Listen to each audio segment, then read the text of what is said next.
It has now been nearly 7 months since Elon Musk officially bought Twitter, and less than a week since he named a successor as CEO. But the founder of Tesla and SpaceX does not appear to be shying away from controversies surrounding his tweets and various public comments. In a wide-ranging interview with CNBC's David Faber, Musk defended his remarks and opinions and says he will continue to be outspoken regardless of the toll it takes on his businesses. Do your tweets hurt the company? Are there Tesla owners who say, I don't agree with his political position because, and I know it because he shares so much of it?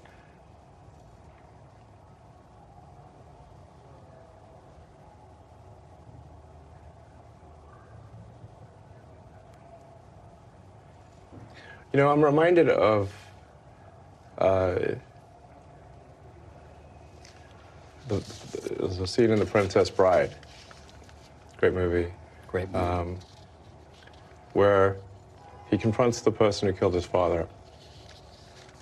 And he says,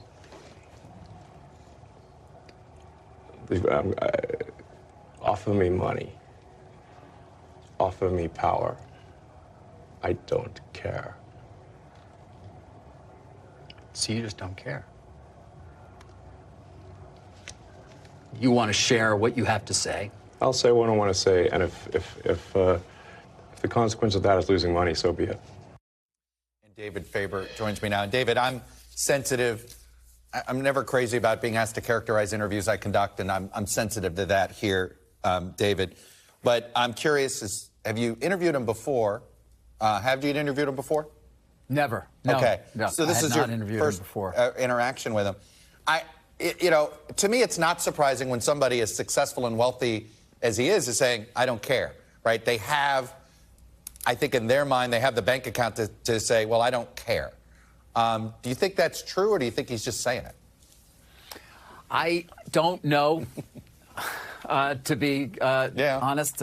You know, he's so influential. He's so important in the business world. I mean, there's no getting around that. I find it hard to imagine he can't understand the impact that so many of these tweets have, because he typically does latch on to things that are sometimes distasteful, sometimes just wrong.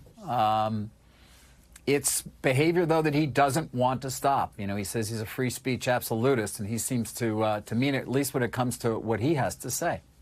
You know, it's interesting. How does he have the time?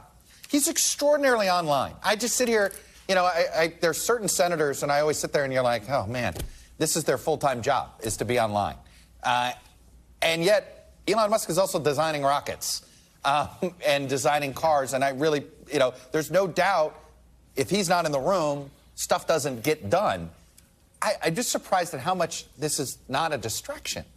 I agree with you. I don't know exactly. Obviously, you know, we asked him. He works 7 days a week. Yeah. Took 3 days off last year. Does sleep 6 hours a night, more than I thought he might. Yeah.